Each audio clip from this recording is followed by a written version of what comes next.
ॐ यं मेधां देवगणाः पितरश्चोपासते तया मामद्य मेधयाग्नि मेधाविनं कुरु।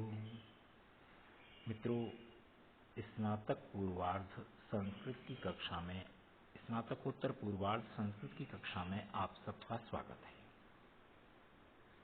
हम इस पूर्वार्ध की कक्षा का द्वितीय प्रश्न पत्र जो है भारतीय दर्शन पढ़ रहे हैं। और भारतीय दर्शन में जैसा कि कल मेरे आपके साथ बात हुई थी, 3 पुस्तकें हमें पढ़नी हैं: तर्क भाषा, सांख्य कारिका और वेदांत सार। सांख्य कारिका पर पढ़ चुके हैं, जो योग दर्शन और सांख्य दर्शन का प्रकरण ग्रंथ है। तर्क भाषा भी प्रारंभ हो गई है, जो न्याय और वैशिष्य का प्रकरण ग्रंथ है। ये जो वेदांत सार है, ये आज अपन प्रारंभ कर रहे हैं। और वेदांत सार वेदांत दर्शन का प्रारंभ करते हैं। वेदांत सार के मूल लेखक हैं सदानंद। सदानंद इस ग्रंथ को प्रारंभ करते हुए 2 श्लोक लिख रहे हैं, जिनको अपन आज पढ़ रहे हैं। और दोनों ही श्लोक मंगलाचरण की दृष्टि से लिखे हैं उन्होंने। मंगलाचरण में वो पहले परमपिता परमात्मा को प्रणाम कर रहे हैं और उसके बाद अपने गुरु को प्रणाम कर रहे हैं और उद्देश्य बता रहे हैं कि मैं वेदांत सार लिख रहा हूं। अखंडम सच्चिदानंदम अवांग मनस गोचरम आत्मानम अखिलाधारम आश्रयभीष्ट सिद्धि। अखंडम, जो खंड रहित है। परमपिता परमात्मा एक मात्र है, जिसके 2 टुकड़े नहीं है। वो एक है, नित्य और विभू पदार्थ है। सच्चिदानंदम, सच्चित आनंद स्वरूप है। सत सत्ता वाला है, चित चेतन है, आनंद आनंद स्वरूप है। यानी ये लक्षण सच्चिदानंद केवल परमपिता परमात्मा में घटित होता है। दूसरे जितने पदार्थ हैं, उन पदार्थों में, उन तत्वों में घटित नहीं होगा। कोई सत्ता वाला तो होगा, लेकिन चेतन नहीं होगा। चेतन और सत्ता वाला दोनों भी है, तो आनंद स्वरूप नहीं है। जैसे आत्मा जो है ना, जीवात्मा जिसको कहते हैं, वो सत्ता वाला है, चेतन भी है, लेकिन आनंद स्वरूप नहीं है। वो आनंद को प्राप्त करने के लिए ही परमपिता परमात्मा को प्राप्त करना चाहता है। इसीलिए जीव का जो लक्षण है, जीवात्मा का जो उद्देश्य है, वो है धर्मार्थ काम मोक्षाणाम सद्यः सिद्धिर् भवेन्नः। धर्म, अर्थ, काम और मोक्ष की प्राप्ति हमें हो जाए, और वही मोक्ष की प्राप्ति ही आनंद की प्राप्ति है। अवांग मनस गोचरम, वाणी आदि जो इंद्रियां हैं, उनसे वो गोचर नहीं होता, दिखाई नहीं देता, उसकी प्रतीति नहीं होती। ये ऐसा जो अखंड परमपिता परमात्मा है, उसको यहाँ आत्मानम शब्द से परमात्मा को कहा गया है। अखिलाधारम, संपूर्ण का जो आधार है, संपूर्ण ब्रह्मांड का आधार है। ये सारा का सारा ब्रह्मांड उस परमपिता परमात्मा ने ही बनाया है, और वही इसको धारण कर रहा है।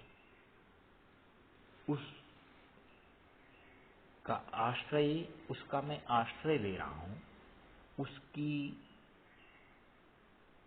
आश्रय में जाना चाहता हूं, उसके आश्रय को मैं प्राप्त करना चाहता हूं। किस लिए? अभीष्ट सिद्धये, अपने अभीष्ट को सिद्ध करने के लिए। मेरा अभीष्ट क्या है? धर्म, अर्थ, काम और मोक्ष की प्राप्ति हो जाना। अथा तो ब्रह्म जिज्ञासा, ये वेदांत दर्शन का पहला सूत्र है कि मैं ब्रह्म की जिज्ञासा कर रहा हूँ, ब्रह्म को जानने की इच्छा कर रहा हूँ। तो ब्रह्म को जानने की इच्छा क्यों कर रहे हैं? इसलिए कि ब्रह्म के जानने के बाद कुछ भी जानना नहीं, बाकी नहीं रहता। उसको जान लिया तो सब कुछ जान लिया। तो उसको, परमपिता परमात्मा को जानने का उद्देश्य यही है कि जैसे ही उसका ज्ञान होगा, तो मुझे फिर कुछ भी जानने के लिए बाकी नहीं रहेगा, और वो सब कुछ उद्देश्य पूरा हो जाएगा। न्याय दर्शन कहता है कि भाई 16 पदार्थों को जान लो, उन 16 पदार्थों में ये भी आएगा, है ना। और ये सीधे सीधे केवल ब्रह्म की बात कर रहा है। सभी दर्शनों का उद्देश्य एक ही है कि हमें कष्टों से, दुखों से छुटकारा मिल जाए, आनंद की प्राप्ति हो जाए। और आनंद की प्राप्ति के लिए परमात्मा की प्राप्ति ही आनंद की प्राप्ति और दुखों से छुटकारे का प्रमुख कारण होता है। इसलिए पहले श्लोक में उन्होंने कहा कि मैं अपने अभीष्ट की सिद्धि के लिए संपूर्ण ब्रह्मांड का जो आधार है परमपिता परमात्मा, उसका आश्रय ले रहा हूं। और वो परमपिता परमात्मा कैसा है? उसका पहला विशेषण दिया अखंड है, दूसरा दिया कि वो सच्चिदानंद स्वरूप है, तीसरा दिया कि वो इंद्रियों से प्राप्त करने योग्य नहीं है, उनसे नहीं जाना जा सकता। ऐसी उस प्रभु का आश्रय लेता हूं, उसको उसकी गोद में बैठना चाहता हूं, उसके आश्रय में जाना चाहता हूं अपनी असली स्थिति के लिए। ये पहला श्लोक हुआ। दूसरा श्लोक लिखते हैं, अर्थतोप्यद्वयानंदान अतीत द्वैत भानतः गुरून् आराध्य वेदांत सारम वक्षे यथामति। अर्थतोपि अद्वयानंद, इनके जो गुरु जी हैं सदानंद जी के, उनका नाम है अद्वयानंद। द्वयानंद का अर्थ होता है दो में जो आनंद प्राप्त करता है, और अद्वयानंद का अर्थ है जो एक नहीं आनंद प्राप्त करता है। अर्थात जो नाम तो उनका अद्वयानंद है ही, लेकिन वो अर्थतः जो नाम है उसके सार्थक रूप से भी अद्वयानंद है, इसलिए कि केवल एकमात्र परमपिता परमात्मा में ही वो आनंद की प्राप्ति करते हैं। और सच बात यह है कि आनंद की प्राप्ति वही हो सकती है, इसलिए कि वही आनंद स्वरूप है, दूसरा कोई है नहीं। तो अपने गुरु के विषय में ये विशेष बात कह रहे हैं कि उनका नाम अद्वयानंद है, लेकिन वो अद्वयानंद नाम उनका सार्थक है कि वो प्रभु भक्ति में लीन रहते हैं और उसी में लीन रह करके अपने जीवन को वो सार्थक कर रहे हैं। अतीत द्वैत भानतः, जिनको द्वैत का भान पूरी तरह से समाप्त हो गया है, अर्थात द्वैत का भान नहीं होता, वो अद्वैत ही है। अद्वैत ही है का मतलब एक मात्र, बस प्रभु की सत्ता, इसके अलावा कुछ नहीं। और वो जाना गया, जान लिया गया तो सब कुछ जान लिया गया।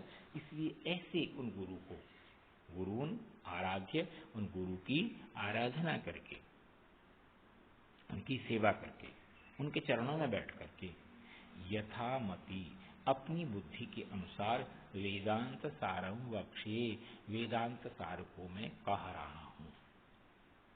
माने वेदांत सारम, वेदांत दर्शन का सार, तत्व, मूल भाव, इसको मैं कहना चाहता हूं।